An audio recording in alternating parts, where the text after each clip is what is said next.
we did the trivia question in the last segment. I kind of threw that on you. It really wasn't fair. You know what? I'm in a good enough mood today to admit that was an unfair trivia question, and I'm giving you the first pick. Wow, what a nice guy you are. I can't believe that. Okay, I'll take it then. I'll take it. Well, this is easy. I mean, I think you would take the same one with the first pick. Taking the Kansas City Chiefs. Yeah, sorry.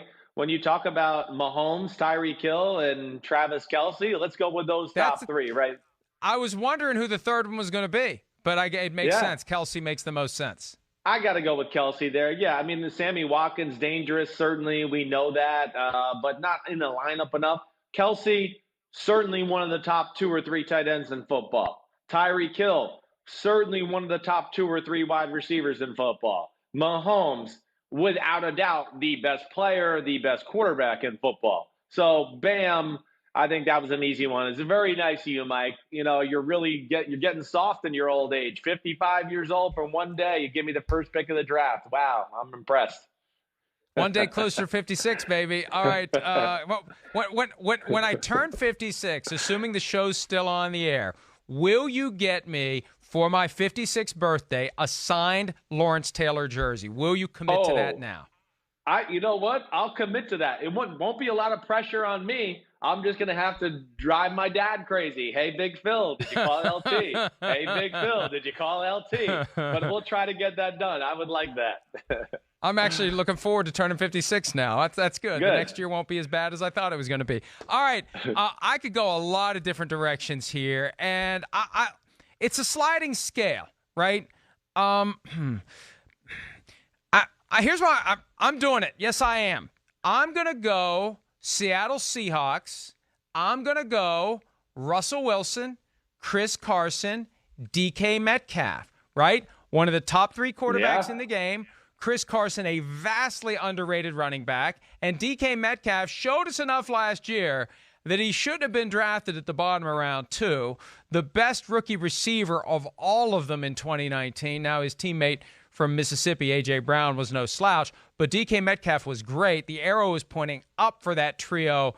And, people keep looking for reasons to write off the Seahawks, keep looking for reasons to write them off. They're going to keep winning games and keep making it to the playoffs and keep being in the conversation for potentially advancing to a Super Bowl.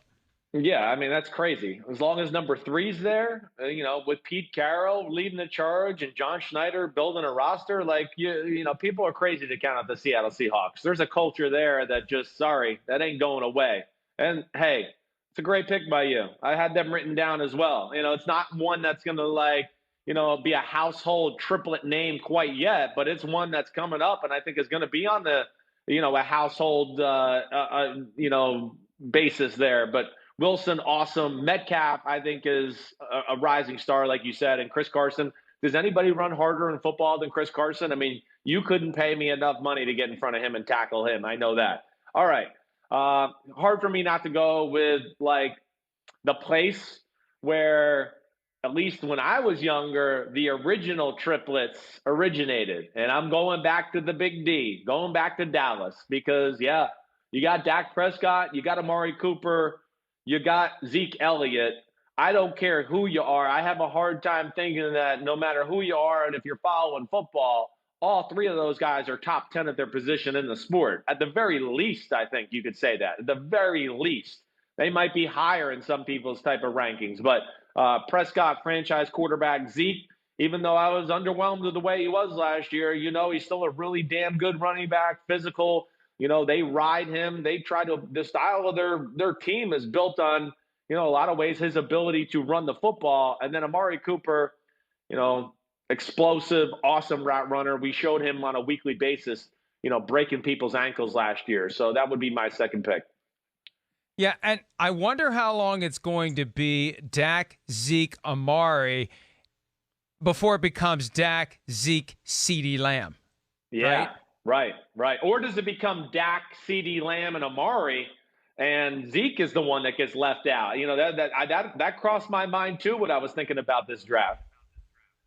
All right, I got a couple of creative ideas for maybe later. Ooh, I'm doing this one. I'll tell you later the one I was going to do.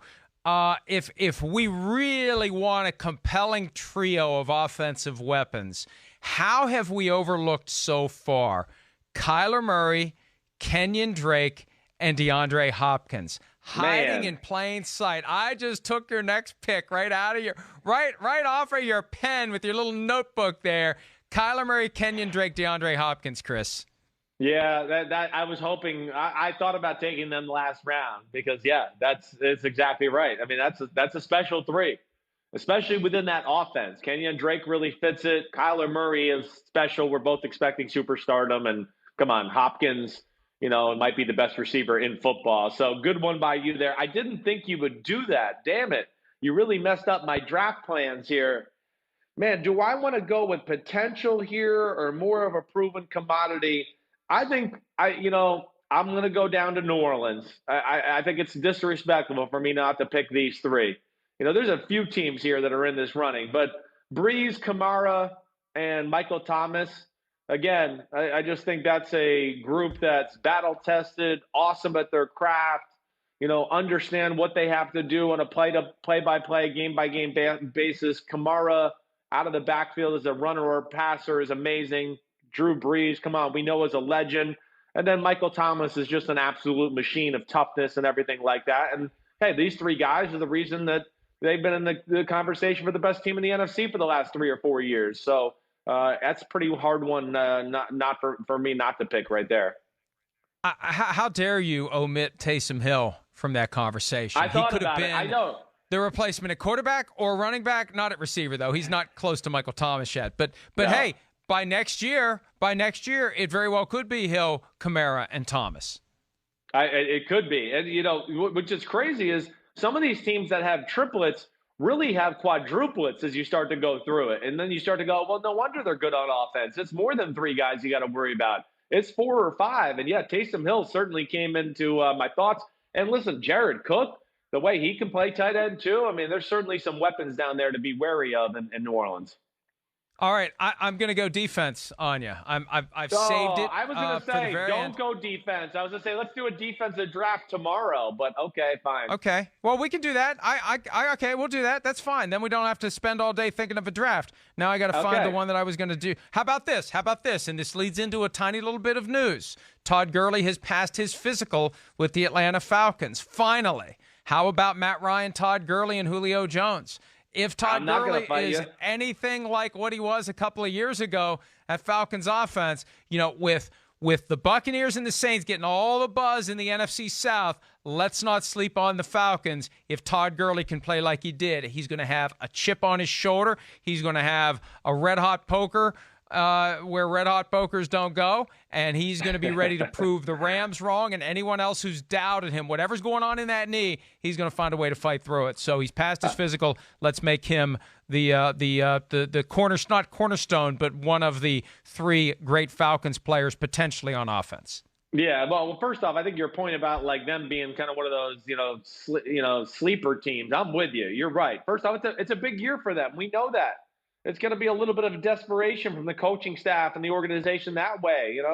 Might be changes made if there isn't some, a playoff caliber team in Atlanta. But Matt Ryan's certainly awesome, Julio awesome, and I'm with you. Todd Gurley, we disrespect him a little because we're so spoiled by huge plays and offensive explosion. Last year was still a good year. It just wasn't a great year, and I think this year he's going to come back with a vengeance for sure. Hi, I'm Mike Tirico, and thanks for watching. Make sure to hit subscribe for the latest news and highlights from NBC Sports.